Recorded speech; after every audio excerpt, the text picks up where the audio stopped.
না, না ভাই, ক্যাপ্টেন্সি দেখেন, ক্যাপ্টেন্সি জিনিসটা হচ্ছে ক্যাপ্টেনের তো কাজটা থাকে কি, ক্যাপ্টেনের কাজটা টিমটাকে কীভাবে গোছায় রাখা বা সবার সাথে রিলেশনটা কীভাবে করা, মাঠে একজন প্লেয়ারের কীভাবে তাকে কীভাবে হ্যাপি রাখা, তার ডিমান্ড ওয়াইজ তাকে কীভাবে আমাকে চালানো, এইটা ক্যাপ্টেন কিন্তু আপনাকে পুরো খেলা খেলে খেলে দেয় না। এখন আমি এই মোহামেডানের ক্যাপ্টেন্সি নেওয়ার আগে আমি রিয়াদ ভাইকে ফার্স্টে বলেছিলাম যে ভাই আপনি ক্যাপ্টেন্সিটা করেন, আমি এবছর আমি এমনি খেলি, তো উনি করে নাই, যেহেতু আমাকে দায়িত্ব দেওয়া হয়েছে। এবং ইভেন কি আমি আজকেও বলেছি যে সুপার লিগটা আরেকজন করুক, আমি চাই যে মিরাজ বা যে কোনো একজন করুক, কারণ ওরা এখান থেকে হ্যাবিট করবে ক্যাপ্টেন্সি যখন এখান থেকে প্র্যাকটিস করে যাবে, ওদের ন্যাশনাল লেভেলে গিয়ে তাদের জন্য জিনিসটা আরও ইজি হবে। ভাই দুই একটা ম্যাচ যদি আরো জিতে থাকতে পারতেন তাহলে তোমার চ্যাম্পিয়নশিপের জন্য ভালোভাবেই থাকতে পারতেন রেসে, যদিও সুপার সিক্সটা খেলবেন।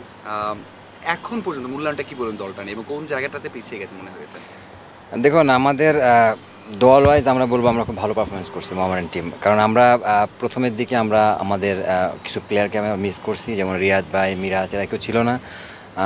ওই জায়গা থেকে আমরা কিছু ম্যাচ আমাদের আমরা ভালোভাবে খেলেছিলাম, বাট আমরা দুই একটা সিলি মিস্টেক হয়েছে, যার জন্য আমাদের কয়েকটা ম্যাচ, 3টা ম্যাচ আমরা হেরে গেছি।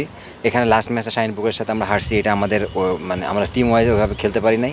তার মানে এই জায়গাগুলো যদি আমরা ভালোভাবে খেলতে পারতাম, আমাদের হয়তো বা সেকেন্ড পজিশনে থাকা অনেক চান্স ছিল, স্টিল আছে আমি মনে করি, কারণ এখনও 5টা খেলা বাকি আছে সুপার লিগে। যদি আমরা ভালোভাবে খেলতে পারি, শেষ করতে পারি, আই হোপ যে আমরা রানার্স আপের জন্য যেতে পারবো। 1, 2, 3 ঢাকায় জমি জিতে নিন 100% ক্যাশব্যাক সহ 20 কোটি টাকার পুরস্কার। ভালো খেলেছেন। অন্যদিকে আবাহনী খুব স্ট্রং টিম, মানে এবার ন্যাশনাল টিমের থেকে মনে বেশি স্ট্রং, সবাই ওখানে আছে। এটা কি আর মেন্টালি মনে হয়েছে যে তারা আগে থেকে চ্যাম্পিয়ন হয়ে গেছে, বা ওদের একটা স্ট্রং, ওদের বুস্ট আপ ছিল যে যতই ভালো করে হয়তো তারা ভালো করবে, এমন ইয়ে ছিল কিনা? অবশ্যই পেন অ্যান্ড পেপারে আপনি যদি দেখেন যে আমাদের থেকে অনেক বেটার টিম আবহাওয়া, এবং ওদের প্রত্যেকটা ব্যাকআপ বলের প্রত্যেকটা ডিপার্টমেন্টে অনেক স্ট্রং টিম, এবং অলমোস্ট ন্যাশনাল টিমের সব প্লেয়ারাই ওই টিমে খেলতেছে। সো আমার মনে হয় ওদের কোনো দিকে কোনো কমতি নাই টিম থেকে। তারপরে আবাহনীর পরে যেসব যে টিমগুলো আছে, আমার মনে হয় তাদের ভিতর থেকে আমরা অবশ্যই ভালো ক্রিকেট খেলেছি। আর এখনও শেষ হয় নাই, সুপার লিগে 5টা ম্যাচ বাকি আছে। আমরা আশা করব যেভাবে আমরা খেলেছি, যে প্ল্যান ছিল যেভাবে খেলা, ওইভাবে আমরা শেষ করার চেষ্টা করব। সরি, আমি তো বললাম রানার্স আপ, এখন তো অপশন নাই, কারণ আবাহনী অলমোস্ট মানে সবার থেকে অনেক বেশি এগিয়ে গেছে। তো আমার মনে হয় যে আমরা এখন রানার্স আপে আমাদের অনেক বড় একটা অপরচুনিটি আছে, আমরা যদি ভালোভাবে শেষ করতে পারি, এটা চান্স আছে।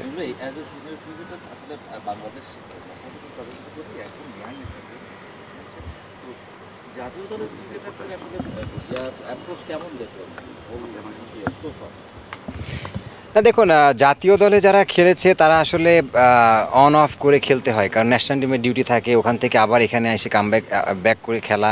তা আমার মনে হয় এই জায়গাগুলোতে একটু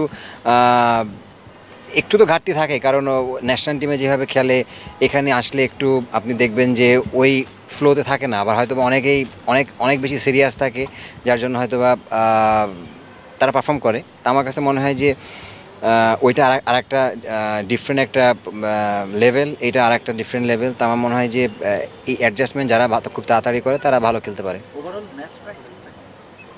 না অবশ্যই, বাংলাদেশের প্রিমিয়ার লিগ তো এর উপরে কোনো লিগ নেই। আমি মনে করি যে বেস্ট মানে লঙ্গার ওয়ান ডে ক্রিকেট হয়, তো আমার মনে হয় যে এখানে অনেক কম্পিটিটিভ ক্রিকেট হয়, অনেক ভালো ভালো বলার থাকে, ভালো ভালো স্পিনার থাকে, তাদেরকে ফেস করে আপনাকে রান করতে হবে, বা ব্যাটসম্যানরা অনেক ভালো ভালো স্কিলফুল ব্যাটসম্যান থাকে, তারা যারা বোলিং করে তারাও ওইভাবে চ্যালেঞ্জ নেয় জিনিসটা। আমার মনে হয় যে এখানে আপনি দেখবেন যে আগে যখন ফরেনার অ্যালাউ ছিল, ফরেন প্লেয়াররা এসেও অনেক বলেছে যে আমাদের দেশের যে ফার্স্ট প্রিমিয়ার ডিভিশন ক্রিকেট অনেক ভালো ক্রিকেট হয়। তা আমার মনে হয় ওই দিক থেকে অবশ্যই আগে রাখতে হবে। এখন ওয়ালটন ফ্রিজ কিনে অনেকের মতো আপনিও হয়ে যেতে পারেন মিলেনিয়ার। সেরা পণ্যের সেরা অফার, ওয়ালটন মিলেনিয়ার। ভাই 22-এ আপনি চ্যাম্পিয়ন হয়েছিলেন শেখ জামালের হয়ে, গতবার এই মোহামেডানকে সুপার লিগে তুলেছিলেন, তার আগের সিজন মোহামেডান সুপার লিগ খেলতে পারেনি, এইবারও ভালো করছে।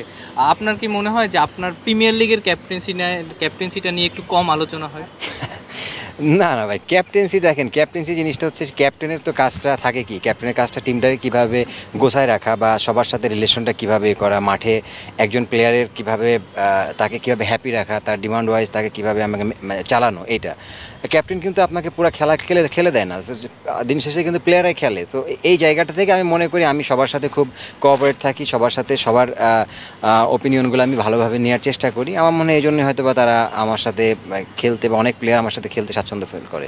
এবং আপনার এখন যে অভিজ্ঞতা, এখন যে বয়স, যতখানি আপনি মাঠে ক্যাপ্টেন্সি করবেন তার চেয়ে নতুন একজন ক্যাপ্টেন তৈরি করা বা ইয়াংদের মধ্যে আপনার যে ক্যাপ্টেন্সির যে গুণটা আছে সেটা ছড়িয়ে দেওয়ার একটা ব্যাপার থাকে। তো আপনি আসলে এই দলের কোন কোন ক্রিকেটারের মধ্যে আপনার সেই ব্যাপারটা ছড়িয়ে দিচ্ছেন বা ক্যাপ্টেন্সির ওই ব্যাপারটা শেখাচ্ছেন? দেখুন, আমি এই মোহামেডানের ক্যাপ্টেন্সি নেওয়ার আগে আমি রিয়াদ ভাইকে ফার্স্টে বলেছিলাম যে ভাই আপনি ক্যাপ্টেন্সিটা করেন, আমি এবছর আমি এমনি খেলি। তো উনি করে নাই, যেহেতু আমাকে দায়িত্ব দেওয়া হয়েছে। এবং ইভেন কি আমি আজকেও বলেছি যে সুপার লিগটা আরেকজন করুক, আমি চাই যে মিরাজ বা যে কোনো একজন করুক, কারণ ওরা এখান থেকে হ্যাবিট করবে ক্যাপ্টেন্সি যখন এখান থেকে প্র্যাকটিস করে যাবে, ওদের ন্যাশনাল লেভেলে গিয়ে তাদের জন্য জিনিসটা আরও ইজি হবে, মানে পুরো একটা মুখস্থ থাকবে যে আমি এই জায়গা থেকে ক্যাপ্টেন্সি করে আসছি। তো আমার মনে হয় যে ডেফিনেটলি আমি চাই যে তারা করুক। আমি আজকে সকালেও বলেছি যে আমি চাইবো যে নেক্সট 5টা ম্যাচ মিরাজ যদি করে অবভিয়াসলি ভালো লাগবে। আমার কাছে আসলে ক্যাপ্টেন্সি জিনিসটা অতটা ম্যাটার করে না, কারণ আমি চাই যে দিন শেষে এজ এ প্লেয়ার হিসেবে খেলতে পারা, এজ এ টিম ভালো টিম মেম্বার হিসেবে থাকা, আমি এটাই মনে করি। Thank you. পারফরমেন্সের মূল্যায়নটা কী হবে? ফার্স্ট ম্যাচে রান পান নাই, সেকেন্ড ম্যাচে 100, তারপর টানা 5-6টা ম্যাচ খুবই খারাপ গেল, তারপর আবার টানা 3টা ম্যাচে ভালো করলেন। তো আপনি আপনার পারফরমেন্সটাকে একটু যদি মূল্যায়ন করতেন। ভাই দেখেন না, ক্রিকেট প্লেয়ারদের ক্যারিয়ারটা এরকম, আপনি সবসময় ভালো খেলবেন না, আপ অ্যান্ড ডাউন থাকবে। তো আমার মনে হয় যে মাঝখানে ঈদের আগে যে খেলাগুলো কিছু খেলেছিলাম, আমার হ্যাঁ একটু 2-1টা ম্যাচ যখন রান হয় না, নিজের ওপর একটু প্রেশার ক্রিয়েট হয়ে গেছিলো, একটা ব্রেক হয়েছে, ব্রেকের পর হয়তো আবার নতুন করে সব কিছু শুরু করতে পেরেছি, চিন্তাভাবনা হয়তো অনেকটা পরিবর্তন হয়েছে, আবার নতুন করে ব্যাটিং নিয়ে কাজ করেছি কিছু আমার কোচের সাথে, হয়তো বা ওই জায়গাতে আমার হেল্প হয়েছে, এই জন্য আবার হয়তো রান করতেছি। আবার ভাইয়া ভবিষ্যতে মানে জাতীয় দলে ফেরার জন্য প্রচেষ্টাটা আপনার কেমন? এখানে খেলতেছি না, এখানে খেলতে দেন না, এখানেই খেলি। জাতীয় দল দেখা যাবে ওইটা পরেরটা।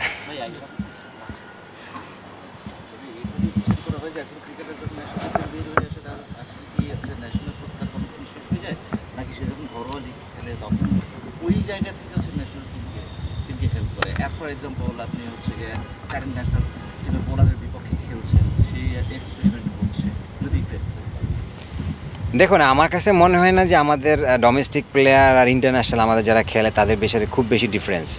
এরাই গিয়েও ইন্টারন্যাশনাল খেলতেছে, আবার ওরাই এখানে এসে ডোমেস্টিক খেলতেছে। সো ওই অত বেশি গ্যাপ নাই।